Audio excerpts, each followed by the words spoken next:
Okay, let's just jump right into this explainer. We're picking up exactly where things left off, diving deep into chapters 16 and 17 of the Squashlight Tale.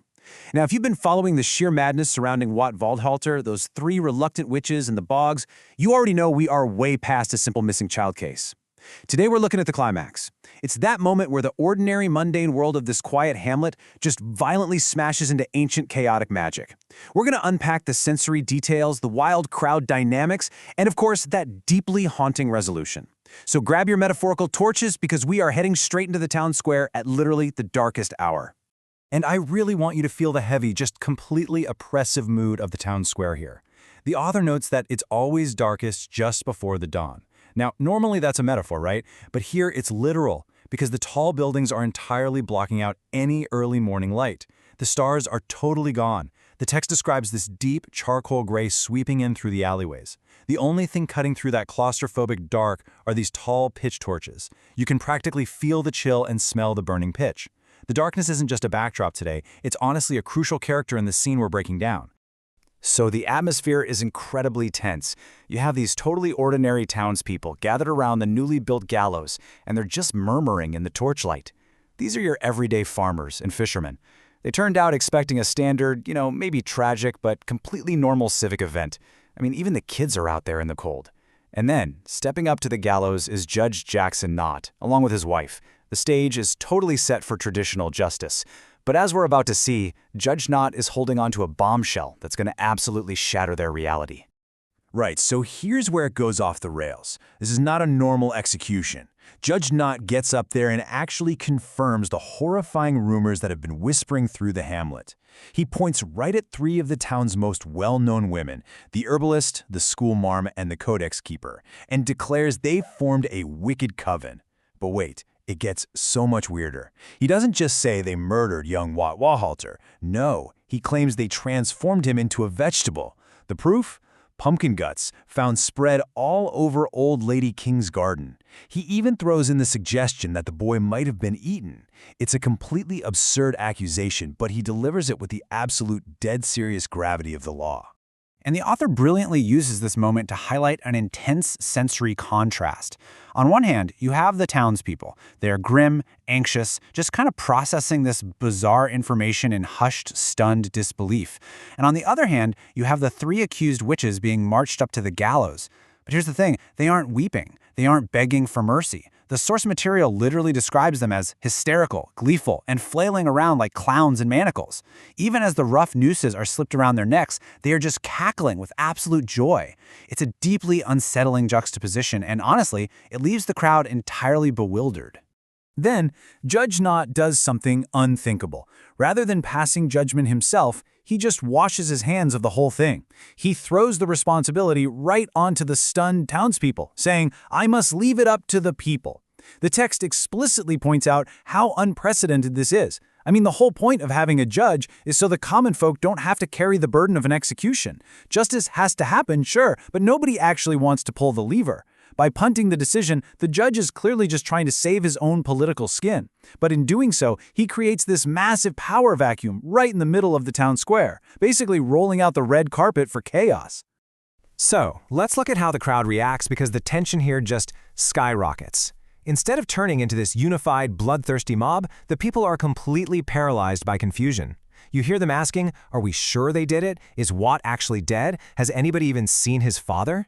They are desperately demanding logical answers to a wildly illogical situation. The judge kind of raises his hands, attempting to regain the control he literally just threw away, but it's too late. He never gets the chance. Because right at this absolute peak of human confusion, those three doomed women decide they have something to say. And the laws of nature? Yeah, they're about to break. The pacing suddenly shifts into frantic chaos. First, the witches burst into this massive cackling fit. Then, they literally jump into the air and clack their 6 feet together. And instantly, every single torch, the only light in this charcoal dawn, just dies out. When the light slowly kind of creeps back, the women are frozen. They are standing stiff as newly milled boards, feet perfectly together, just grinning maniacally. One looks left, one looks right, one looks center. It is this terrifying, perfectly synchronized contortion, and it snaps that murmuring square into sudden dead silence. The townspeople are shivering. They finally realize, oh no, we are not in control of this execution anymore. Now, what's fascinating here is how the witches chant this eerie, prophetic rhyme. They turn their own execution into a dark invocation. Just look at these lines. They perfectly mock the crowd's confusion before dropping a terrifying prediction. Did they bewitch the boy, never to come back? Is it the pressure causing them to crack? I foresee a new visitor, mayhap Stingy Jack? They aren't acting like victims on a gallows at all. They're heralds. With those rhyming words, the witches officially bridge the gap between the town's petty legal drama and the ancient, terrifying folklore of the bog. They're summoning the very thing the townspeople have only ever dared to whisper about. And the descent into darkness is swift and absolute. Literally, right after that prophecy is spoken, every single torch goes out again, and this time they stay out. The panic is palpable. You can hear kids screaming. That sensory shift from a chaotic, torchlit crowd to absolute suffocating darkness sets the stage perfectly. Out of that pitch black, the text makes a point to note a heavy, cold breath. And then, a single, unusually bright orange light begins to illuminate the faces on the gallows. The crowd just frantically parts. Something is coming through the darkness, and the sheer terror of it commands absolute awe from everyone there. Enter Stingy Jack. And this isn't just your run-of-the-mill wandering spirit. Jack-o'-the-lantern is a frightfully tall, impossibly thin specter. The author describes him as thin as a wheat chaff, with this dark gray pallor that makes you instinctively want to look away, but you just can't. The only contrast to all that grayness are his dark, empty eyes and open mouth, exhaling that heavy, freezing breath.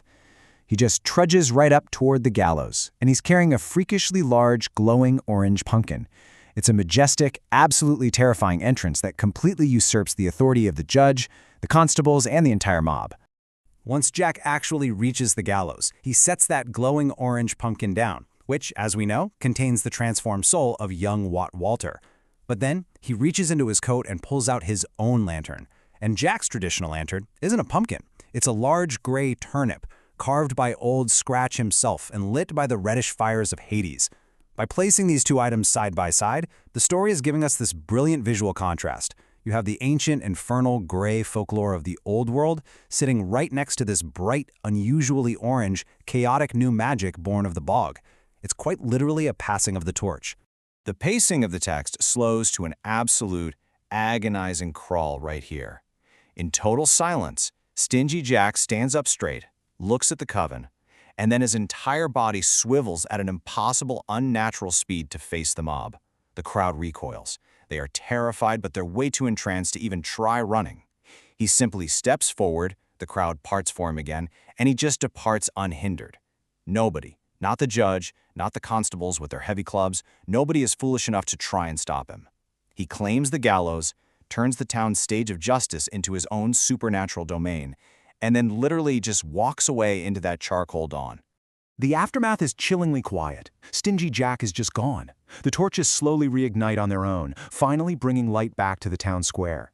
But the brightest light isn't coming from those torches. It's coming from the unusually orange pumpkin just sitting there on the gallows.